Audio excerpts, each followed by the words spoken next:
Hello, my friends, hello, and welcome once again to the Rustic Von Lodge, where I'll be talking about Robert E. Howard because this is the return of the Robert E. Howard Show.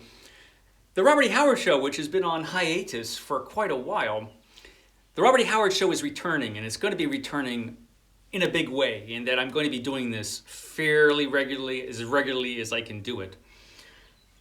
So, Robert E. Howard is going to be returning, and a series on H.P. Lovecraft will be arriving shortly as well.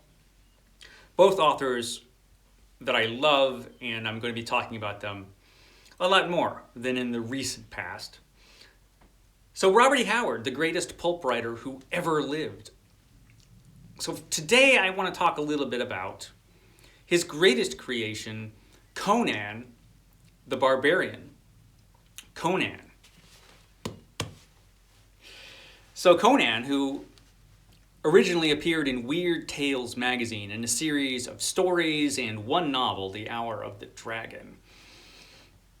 Conan, which has proven to be Robert E. Howard's most popular and enduring character. Robert E. Howard created a bunch of great characters. I think Conan is his best work. I think the Conan series is the best thing that he did. Different Robert E. Howard fans have different ideas about this.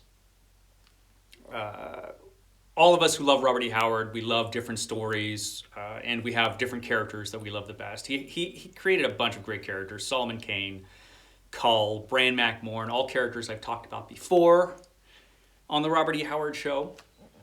But personally, for me personally, I think Conan is the greatest.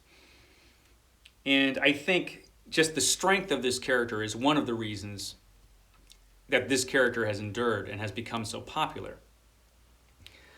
So like I said, he was created in the 1930s and appeared in the pages of Weird Tales magazine, the same wonderful magazine that published H.P. Lovecraft and Clark Ashton Smith and Seabury Quinn and so many other great pulp writers. And Robert E. Howard had his best work published in Weird Tales. And Conan is just fantastic. I think Conan is better than most people give it credit for being. It is a sword and sorcery series. Robert E. Howard, by many, is considered the father of sword and sorcery. He created sword and sorcery as we know it today with his story, The Shadow Kingdom, a King Kull story. A really, really good one. And this set of stories is just so magnificent. And I'm bringing this up today because I feel like it's time that I revisit Conan, because it's been a number of years actually since I've reread Conan. I've read Conan a few times in my life because, I love Robert E. Howard and I love this character and I love these stories. But it's been a number of years. And I felt like, to really talk about this character properly, I should revisit him. And I'm going to be revisiting some other Robert E. Howard books and stories in the near future. And this book, this is the Complete Chronicles of Conan. This is a centenary edition. And this is published by, let me not forget, is it Gallant's? Where's the title page? My goodness, I know there is one. It's Gallant's from London. I personally feel the best set of Conan is the 3-volume set from Del Rey, but both of them are good. I mean, if you have the one, you don't really need to get the other. But I'm going to be revisiting Conan in September. Until that time, I've got a lot of other stuff going on BookTube. Right now, I've got June on the Range, a reading event devoted to Western fiction. Next month will be BookTube at War. Then in August is Garb August, the greatest BookTube event of all time. But in September, I think it's time to return to Conan. I'll need some time because this is a lot of Conan in here. And I'm hoping to make it a read-along. I'm hoping to drag as many of you along with me to read the complete Conan, not just one story or two stories or a story here or there. Read the whole damn thing. I think it's the best way to appreciate this set of stories myself. This set of stories, which tells the story of Conan, who lived in the Hyborian Age, which was a prehistoric age, a civilization that existed before we started recording history. And it tells the story of Conan, a northern barbarian, a Cimmerian, who travels to the other kingdoms of the Hyborian Age. He starts off the lowest of the low, basically, a thief in the streets, and eventually becomes the king of the greatest kingdom of the Hyborian Age. But it's not told in order. He jumps around a lot. Robert E. Howard starts with Conan as a king, and he starts in a way that you would not expect to start with the character if you're familiar with the character from the comic books or from the films. He starts in the first Conan story, The Phoenix on the Sword, with Conan seated at a desk drawing a map. And he's adding the northern kingdoms, including Cimmeria, to this map. He is the king of Aquilonia at this point, the most powerful man in the world. But the place that he came from, Cimmeria and the northern kingdoms, these are just, a lot of people in the civilized countries. To them, these countries are almost mythical, Cimmeria and the others.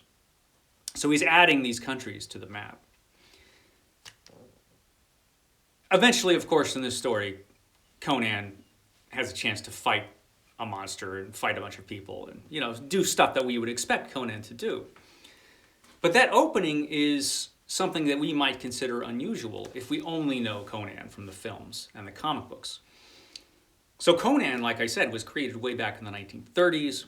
He was published in the 50s from Gnome Press, but he didn't become really popular until the late 60s and the early 1970s through a series of paperbacks that were originally printed by Lancer. They were very popular, especially when they were published with Frank Frazetta's magnificent covers. And a lot of people bought the books because of Frank Frazetta's covers, because they were incredible. Frank Frazetta being one of the greatest paperback cover artists of all time, and just a magnificent artist. And that set of books, while it did make Conan popular, I do think it was flawed. In that set of books, mixed in with Robert E. Howard's own stories, were a bunch of stories written by L. Sprague de Camp, who also edited the series, and also Lynn Carter. They wrote pastiche Conan stories, and in some cases, L. Sprague de Camp took non-Conan stories, changed things, and made them into Conan stories, which didn't always work successfully, in my opinion. As far as I'm concerned, the only person who could really write a genuine Conan story was Robert E. Howard. I mean, he was a pulp genius, and nobody could write quite like him. I don't have anything against pastiche Conan, but I don't think pastiche Conan should be mixed up with the genuine article. I don't think anyone would really consider doing that with, say, Sherlock Holmes. There's a lot of pastiche Sherlock Holmes fiction out there, some of it good, some of it terrible. But I don't think anyone would say, hey, let's mix up these pastiche stories with the original stories by Arthur Conan Doyle. So I don't think there's any reason to do that with Conan either.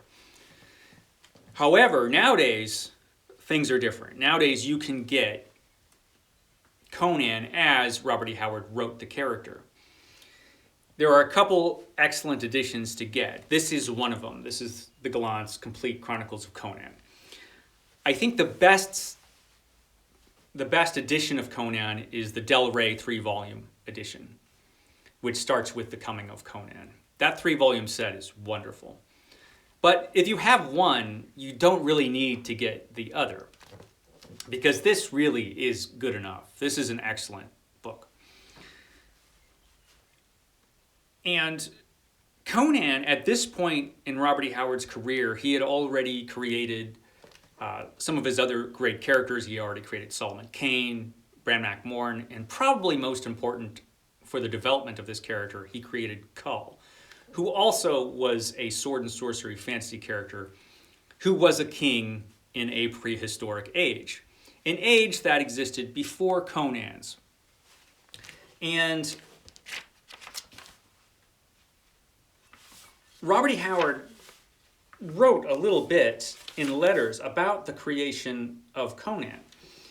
And I'll read you just a little bit that Robert E. Howard wrote. Conan simply grew up in my mind a few years ago when I was stopping in a little border town on the lower Rio Grande. I did not create him by any conscious process. He simply stalked full grown out of oblivion and set me at work recording the saga of his adventures. In a letter that same month to Clark Ashton Smith, Howard continued, "It may sound fantastic to link the term realism with Conan, but as a matter of fact, his supernatural adventures aside, he is the most realistic character I ever evolved. He is simply a combination of a number of men I have known, and I think that is why he seemed to step full grown into my consciousness when I wrote the first yarn of the series. Some mechanism in my subconscious took the dominant characteristics of various prize fighters, gunmen, bootleggers, oil field bullies, gamblers, and honest workmen I had come into contact with, and combining them all, produced the amalgamation I call Conan the Cimmerian." That's what Robert E. Howard had to say about Conan, but it wasn't as simple as he presented it. He was a storyteller after all. And the creation of Conan was a little bit more complicated because Conan grew out of the Kull stories. Specifically, the Phoenix on the Sword was a rewritten Kull story. He rewrote the story By This Axe I Rule, which was a Kull story which failed to sell. I think he improved it a great deal. He added a supernatural element to the story, turned it into a Conan story. And by the time he got to the Conan saga, he was starting to write about a character that was a lot different than Kull was. I've talked about this before. I'll talk about this again. But briefly, I think Kull was a lot like Robert E. Howard in real life. He was a brooding character. He had black moods. He was more of a loner. And I think Kull was a character a lot like Robert E. Howard was. I think Conan is a character that is a lot like what Robert E. Howard would like to have been. Conan had black moods, but he also, with his tremendous melancholies, he also had tremendous mirth. He also knew how to have fun. Kull wasn't really interested in women at all. That cannot be said for Conan. Conan had a better time, I think. Conan lived in a dark, depressing, awful world full of violence. And he thrived in this world. He was very successful in this world. Conan was a guy who was actually very, very intelligent. And he was very, very good at what he did, which was basically being a mercenary soldier. He had a lot of different jobs. He was a thief. He was a pirate. He was a bandit leader. Eventually, he became a general. Eventually, he became a king.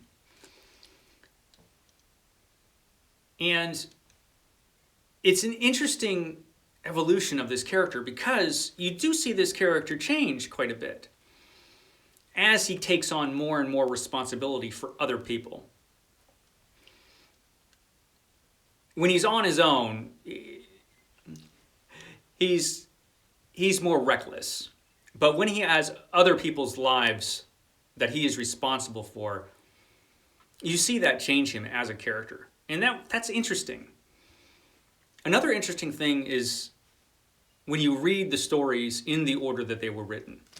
Like I said, you start with Conan already a king. And you kind of go back and forth in his time to the different moments of his life. And Robert E. Howard said, the reason it's like that is because if you were talking to some guy who was reciting his adventures, he wouldn't tell it in a chronological order. He would kind of jump all over the place as these adventures occurred to him. And that's how it's done in this series. And it really, really works if you read it, where you kind of jump around to these different points in Conan's career, seeing how he develops as a character. The quality of these stories is certainly a lot higher than you might think if you've never read Robert E. Howard or if you're totally unfamiliar with his character other than the movies. The movies are much, much different. The character, for example, in the Arnold Schwarzenegger movie, I enjoy that movie. I like it. But that character is not Conan, like at all. His background is completely different. The character is different. You get a lot closer with the Marvel comic book, but still not complete. You're not completely there, although the comic book came a lot closer. The quality of the Marvel comic book kind of shifted in quality depending on who was doing the book. But for a long time during the early 70s, that comic book was great. And you had the regular color comic book, and you had Savage Sword of Conan, the black and white comic book, which was a little bit more for mature readers, a little bit.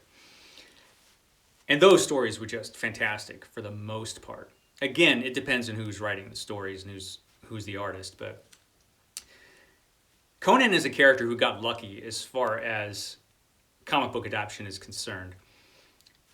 Dark Horse did Conan's stories for a while after Marvel Comics lost the license, and they did mostly a good job. There were some issues that didn't quite work. Titan has the license now. I haven't read any of those yet, although I have the first few issues. But this is the genuine article. This is the real thing. And this is what we will be revisiting, or hopefully, for those of you who have never read Conan, reading for the first time in September. Like I said, there are a few different ways to get it. You can get some really, really cheap or free editions of Conan for the Kindle or whatever. Those are never complete because there are stories that were published after Robert E. Howard's death, so they're not in the public domain. But if you get the Del Rey editions, that 3-volume set, or you get this edition, and there was also an edition published from Fantasy Masterworks? I think it was a 2-volume edition, which eventually became this. You can get it there too. And that is what I'll be reading, and I'm hoping you will join along. As many of you as can join along with me in September. Let's do it. In September, Conan. We will be reading Conan. Hope you join me. That's all I have to say today. Catch me next time. I will see you then.